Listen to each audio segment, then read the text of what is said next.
Thank you very much. Good afternoon, everybody. Great to have you here, and thank you, Alan, as well. So yeah, I'd like to welcome up onto the stage my esteemed panel. I would like to welcome Carolin up to the stage from the Landscape Institute. Carolin is the president of the Landscape Institute. I'm very excited to host you today. I also understand you previously worked. You previously were at Royal Botanic Gardens Kew as well, yeah. Which one of my favourite public spaces, favourite places. So that's wonderful. So do take a seat. Thank you. Matthew Morgan from Quality of Life Foundation. We've been working, getting to know Matthew over the last year, working with us on our research here. And our team have been engaging with Matthew. You joined one of our real estate roundtables earlier in the year. And quality of life, thinking about how we have a lot in common with what we're trying to do at the Catapult, how we can improve the built environment sector to improve the quality of spaces and the quality of life for people. So welcome Matthew, and last but not least Chloe from Dark Matter Labs, who we've also working with recently on a piece of research that I'm sure Chloe will be mentioning more about. But Chloe is the Trees AI lead, Trees as Infrastructure. What a fantastic! I just love that the term Trees as Infrastructure. I think that's fantastic to be thinking about that. We're hearing a lot about in the Catapult today about different aspects of infrastructure. So thinking about our social fabric and our green infrastructure is also equally of importance. So I'll take a seat now. So great to have you here today. So this panel, what we're going to be talking about, so I think Alan's alluded to it slightly, but yeah, really excited about this conversation. We've launched our expression of interest today, and where we are looking for partners to work with us to look at new approaches to delivering the public realm to enable health and well-being outcomes. So we're going to be exploring that as a subject today. We know that the built environment plays a real crucial role in shaping the quality of our homes and our environments around us. I'm hoping you're finding this space is giving you a good quality experience today.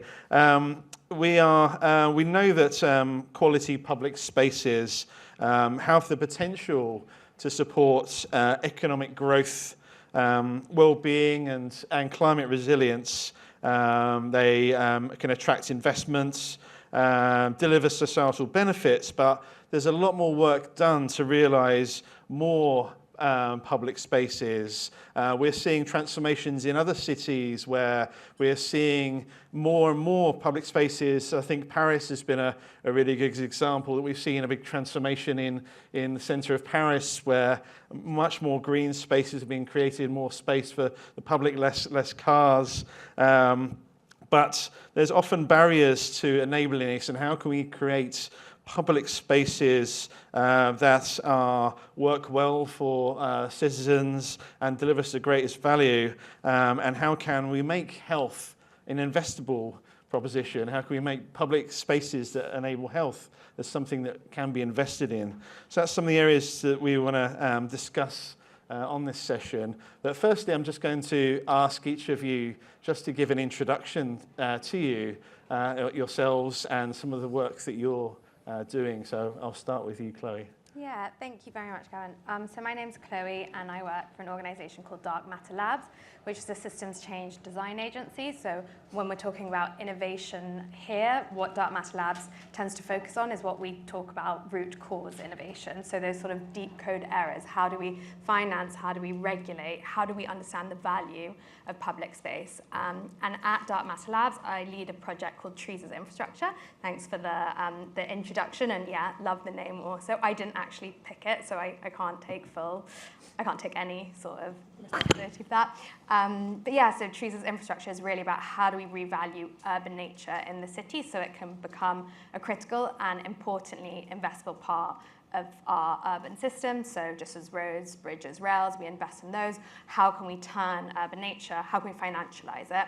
And we work through a range of different pilots and tools also. We've developed a risk-based vulnerability assessment tool, an ecosystem valuation tool, another tool that I'll talk about, which is about bringing together quantitative and qualitative value. And importantly, we've been working in partnership with CPC on some initial research for this call to interest that's come out, and we're in the process of finalizing a report all around these provocations around public space innovation. So how do we innovate procurement? How do we innovate financing? How do we innovate management? And there's going to be some events coming up. So if anyone is interested in these topics, we'll be emailing around and we'd love to see some faces there. Thank you. Thank you, Chloe. And Matthew, what's to you? Hello, everyone. I'm Matthew Morgan. I'm the director of the Quality of Life Foundation. We're a charity committed to making health, wellbeing and social impact central to the way we create and care for our homes and neighbourhoods. So we carry out research with universities and on our own. We're currently mapping the lived experience of children and young people and their families in Anglesey and East Mons. And we've just delivered pieces with the Institute of Health Equity on building health equity through the built environment. Then we deliver services through a consultancy arm. So we carry out a lot of evaluations. We go in and we talk to people about where they live. And the final piece is that we advocate for change to industry and government. So last week we produced guidance about design codes, which are a hot topic in the planning sphere, and how they can be used to better improve health and wellbeing outcomes. So it's hopefully a holistic approach to tackling health inequalities, improving people's well-being, and having direct social impact on places. Yes, I'm Carolin, Gohler, the president of the Landscape Institute. We are a membership organization, around 6,000 members, and we are chartered landscape architects, planners, managers, scientists. It's a very broad spectrum, and we get involved with all the spaces which are left over between buildings and infrastructure. We're very keen to create and find solutions, and always talk also about landscape-led in a way that we have to be brought in early to really create these beautiful as well as functional spaces where we resolve a lot of issues, working in collaboration with other partners, because we have this sort of multi-layered understanding of how bringing things sort of together, perhaps in comparison to many other professions. We are in an increasing profession, and we're very keen in terms of the climate change agenda, carbon reduction, and lots of other things. And as you said, health and well-being is really important, not just for people, but also for nature. We need a healthy planet, healthy environment for all of us. That's whether you're an animal or a person. It is absolutely critical, and we feel we have an important role to play currently at this really important time where we all need to make a significant change. And we all know 1.5 degrees Celsius in view of the Paris discussions now not too long ago are now a reality, and we are unfortunately going in the wrong direction.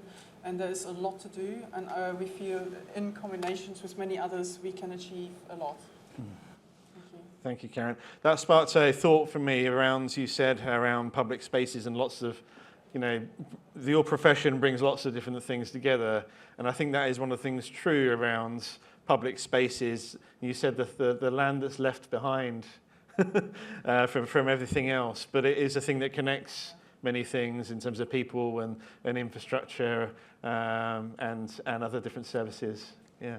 Absolutely, and we really think that everybody should think landscape first, because we work with the ideas to make the best values out of landscape, whether it is social value, economic value, or nature value.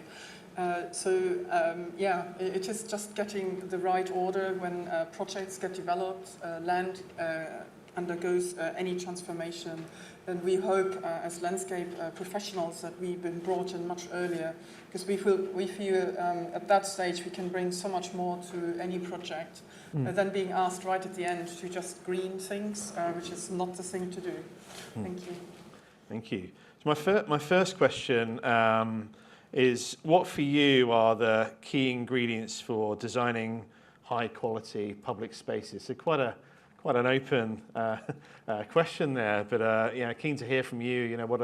What are the key ingredients? And Matthew, if you want. I think the first thing is just getting to know the place. Yeah. Likelihood is that you're a consultant or a contractor or a local authority official coming into an area, and the chances are you won't know that area. So I think the first thing is always to talk to people, find out what they value in their place and what they'd like to improve, and then have a look at the data, the kind of hard data, to find out what the inequalities are in the area and how some of those might be addressed through the work that could be done in that public space to bring more people in, to make it more inclusive, and to hopefully create the connections between different parts of the community or communities to make sure that it becomes a kind of coherent meeting place for all of those benefits that you've already outlined, whether it's social, economic, or natural. Chloe, do you have any? Yeah, I think I want to pick up on something that Carolin said about making sure, and I think, Matt, you've also alluded to this a lot by talking about what people value, but how to ensure that these spaces aren't beautiful but functional, and that these public spaces are actually working really, really hard for us. So they're delivering all these outcomes. And I think in particular, as part of this research, we spoke to a lot of designers, developers, etc. And one designer we spoke to said, no developer turns around and says, can't we just get rid of the pipes? Do we really need drains? But public spaces are often value engineered out because of timelines, because of how we value them, how we cost them. So to ensure that when we're designing public spaces, we're really thinking, how are we making sure that they work really hard, that management can be provided, cost-effective management, and also that they're providing sort of adaptation benefits. So they're, providing that natural flood management, thermal comfort, etc. So I think it's, thinking holistically and using data, both citizen-generated, what people are saying about it, but also using some of, if anyone's in the innovation pictures, digital twins and simulations to try and think through over time, with this 1.5 degree temperature rise, our cities will experience an 8 degree temperature rises in some instances. So the species we choose, we need drought resilient species, etc. So I think it's that they work hard and hit many goals. Mm-hmm. Yeah, for me, it's, I think, a really crucial element is really not to think consultation, but think co-creation, to really bring the community on the platform and not talking to them, but letting them talk and discuss and start, developing solutions with sort of experts in the background to help analyzing and helping people also understanding some of the issues, because they're often very complex. And I've worked with lots of different communities, and it's astonishing. Sometimes people have really great grasp of what's going on in their area, and others not at all. It is certainly an issue. We're talking obviously now with a huge housing agenda and developing new sites where there is actually no community, and how do we actually make these places really brilliant for the new community arriving. So for me, it's not just also always using old, good guidance, which is out there, because I think it's often overlooked. For me, that's not necessarily innovation, it's just common sense. But then also looking at different tools, how you can maybe achieve creating a sort of virtual community initially, which then becomes maybe a reality at a later date. And that leads me on to one sort of next kind of area. So our research that we've been doing, and over the last year, one of the areas we identified is around insufficient evidence to understand social and environmental outcomes in informing investment decisions. So how might we, use better evidence to help the design of quality public spaces? So I think I'll look at that question really. So how might we use digital approaches to deliver public spaces that have measurable health and well-being outcomes? I'm happy to start. Yeah. That's all right. Yes, I think last year I was really lucky. We have our annual Landscape Institute Awards, and the President's Award was actually given to the Metropolitan District Council of Bradford.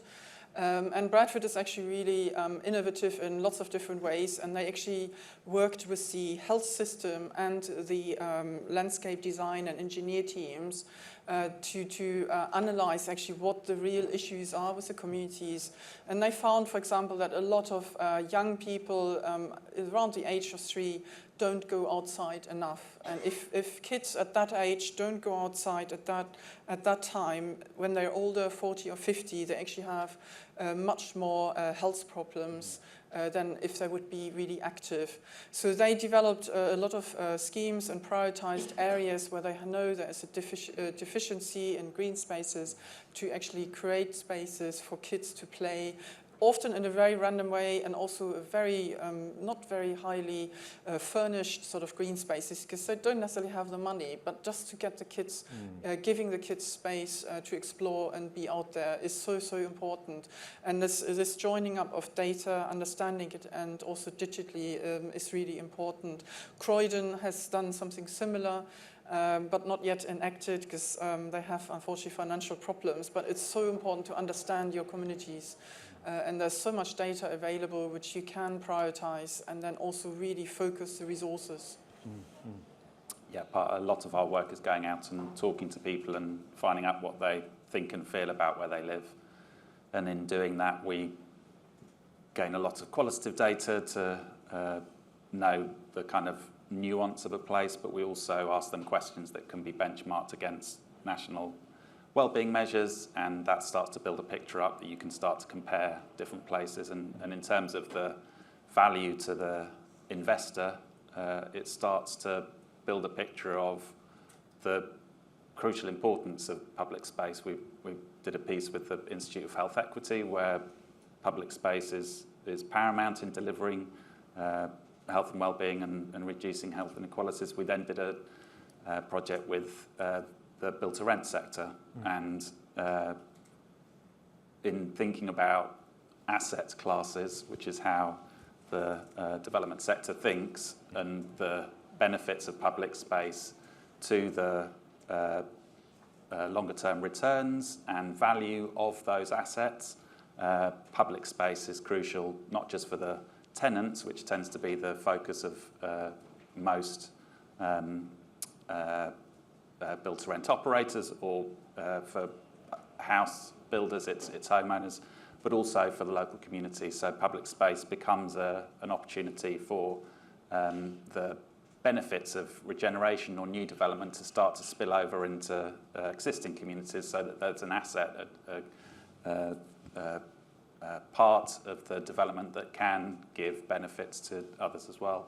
And I think if you can bring that understanding into that kind of investment language, and the understanding that creates a better community, which then potentially reduces churn, so the turnover of residents, then you start to build more resilience into the financial model as well, and it starts to become an attractive proposition that hopefully doesn't then get value engineered out. That's really interesting. And this morning we had Dan Labad, the Chief Executive of the Crown Estate, talking about doing work in Cambridge, and how often the real estate sector looks at, or many investors look at 2025, year timelines, but then you look in Cambridge and the difference between the richest and poorest parts of Cambridge. There's a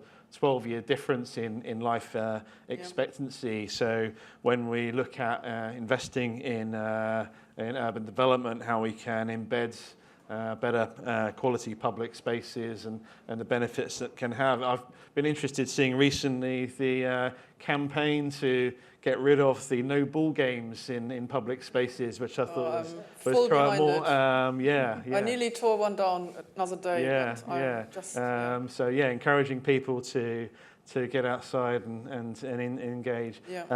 Chloe, just on the evidence piece and the data piece, good to hear from you. I think that the panel's already said a lot of really interesting, and I think I want to underscore something that I think has been brought up, but there's been a proliferation of digital tools, like especially in the greening space. You have iTree, you have GVAL, you have all these different tools where you can put in a scheme and it generates, increase in active travel and therefore increase in health benefits, etc. And I think one of the problems is you have these tools which simulate, what the benefits are, use quite generic data often. And then on the other side, you have these, participatory platforms which gather, what people say, really embed it locally. And I think there's a lack of tools out there which brings this stuff together. So we were working in Birmingham where they were going on lots of tree walks to understand where trees would be planted in certain areas. If people said, no, that's where we play football, we don't want trees there. And then they were using a risk-based vulnerability assessment, which looked at I don't know if anyone's come across tree equity, but another way of looking at lots of institutional data sets. You sort of aggregate the indicators to prioritize different areas. And there was nowhere where these two different data interfaces were being connected. So when we talk about evidence, I think there's actually a lot of evidence out there. It's about bringing them all together in a shared platform, and then importantly supporting the shift from just the existence of this evidence to actual adaptation pathways or public realm pathways. So using that evidence in a way that it's quite clear what you need to do. And I do think there is an interesting potential role in AI at the moment in that space. And that you've seen it in other sort of public realm innovation. There's an organization called Urbanist AI and Wild Streets who are all in this space. But one thing I would say is, and I think it's come up when we started talking about investment, is we can have all these digital tools, but without that sort of standardization of what is the metrics we're using, this isn't really going to be mainstream. So as far as we understand, the developers we speak to in some really high profile cases, yes, they're going to invest in public realm, but they're not having to report on it. I mean, there are other, Urban Greening Factor and BNG, and there are planning mechanisms out there, but when we're looking at the impact, no one's using the exact same frameworks, and I think that's a real problem. I think that's an interesting question that I'd like to kind of come to you, Carolin. Just thinking about your organisation, you have a large number of professionals that work in organisation, and when we think about how do we scale these new approaches to these new metrics that might be needed, or these co-creation approaches. Just thoughts from you. Yeah, it's a really interesting point, also what Chloe said about evidence and such. There is a lot of evidence about, but it doesn't talk to each other. And I think we also need to really understand that for people to analyze it and use the data, you need to have a certain level of professionalism. And there are not enough professionals out there. Whether it's us as consultancy level, I also work with head gardeners or the people who actually manage sites. We do not have these skills enough out there. So we need to actually start, sort of investing right at the top and also work with government to get all that sort of going in lots of different ways. So education is really key, because there's no point having data if you haven't got the people able to use it. And then for us it is increasingly, we've just, for example, done a technician apprenticeship, so we recognize now the technicians as a key professional element in our membership, because we alone can't do the work anymore. It's not anymore a draftsman or woman who does sketches and drawings. It's actually the technical interface, and now also with AI coming in, it is absolutely crucial and critical, the knowledge we need to make that all happen.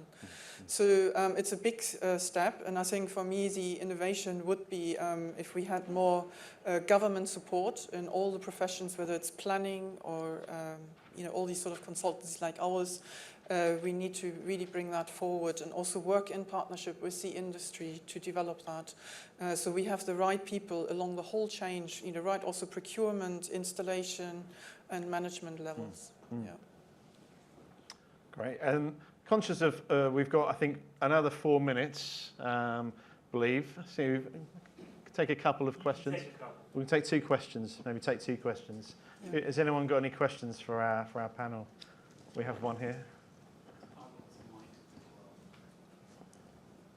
Hi, thank you. So I'm going to ask you a question that I feel has been on my tongue all day, which is, I think throughout the whole presentation of the day, we've heard a lot about investment and private investment. And I think, you talked about things being valued out or kind of eked out of the value chain, and then us building ways to bring it back into the value chain by demonstrating its financial impact in different ways. And I guess the question in my head is, are we working with the right model? Is this the right model of values that we are working with? And is there a need to shift our lens on this and not think about investment from a financial perspective, but from a broader cultural perspective? Is that something, Yeah. Chloe, you want to? Yeah, I can start off, and I fully agree with the challenge. I think it's just talking about, so our project, Trees as Infrastructure, is about financializing urban nature, and that brings with it a host of potential criticisms. And my response is just, it's pragmatic with what we're dealing with today. I do not wish in 50 years' time for us still needing to be creating asset classes of different hedges. But in order to actually get money into, well, I personally believe we should just be regulating this. And when you spoke about capabilities, I think this came up a lot in the interviews we had, and in particular, its capabilities in local authorities who deal with permissioning. Because if you had local authority teams who didn't allow developments come in unless they had very high public realm, if they had the power to do so and capabilities, I think we would get a lot more public realm. But yeah, I agree with the challenge, but I do believe it's better to do something than nothing, personally. I don't know if anyone else has. Yeah, I think the changes to the legislation that are going on at the moment are massive and slightly scary in terms of what's going on in government. That we've had a social value framework in place for how many years now, and it tends to deliver on procurement and delivery and forget about the long-term impact. But I think that as we start to recognise the real crisis that we're in terms of health inequalities, and that's written into policy, I think we're going to start to find local authorities able to flex their muscle a bit more and to bring that into the conversations they're having with the private sector. But ultimately, unless it maximises their profit or it's something they have to do, the private sector has a responsibility to its shareholders that comes above everything else. So I think it's a case of strengthening policy where you can, but also getting, I guess, better at all the data stuff and feeding. For us, it's making the data actionable, and then it's feeding it into the decision making. And if you can get the decision makers to understand the value of that data in pursuing the agenda that they've got in that place, then that starts to push the non-financial imperatives. Yeah. I think the Landscape Institute, we get involved a lot in policy and influencing government to hopefully do the right things. Obviously, our concern is with the high quest of house building and regeneration is that we just get buildings and nothing around of interest, and that we sort of recreate some of the slum ideas, or not ideas necessarily, what we have seen, post World War II. So I think we all need to be a bit more careful and really understand that the quality through, good landscape you add has actually huge benefits, and they are often unmeasurable, and that's part of its problem. We have evidence to some extent. But we need to also maybe do this dual counting, the original traditional finances, expenditure and income and so on, but also looking at the nature and the other values which you create. And I always believed as a landscape architect, by delivering quality, the projects last longer. I have so many projects which, 20, 30 years are still standing, and I'm really proud of that. Despite my manager said, you could save so much money. And I said, no, if I just spend a little bit more, they actually, unproportionately, last much, much longer. And that sort of mindset, maybe doing a little bit less, but better, and then much more lasting. And community can build on it step by step. So, yeah, it's a big can of worms, but I think we need to much more understand that we also need to account for good nature in our projects, whatever we do. There's a huge amount around this topic, and we've only touched the surface. We've been working on this over this last year to engage in this, working with Chloe and Matt and Carolin, hopefully further as well. Our team are also here, if you want to, at the front there, who've been doing the research as well and working on the expression of interest work. So if you want to talk to them as well, do. I think we'll have to stop here. I'd like to, if everyone can, thank our panel.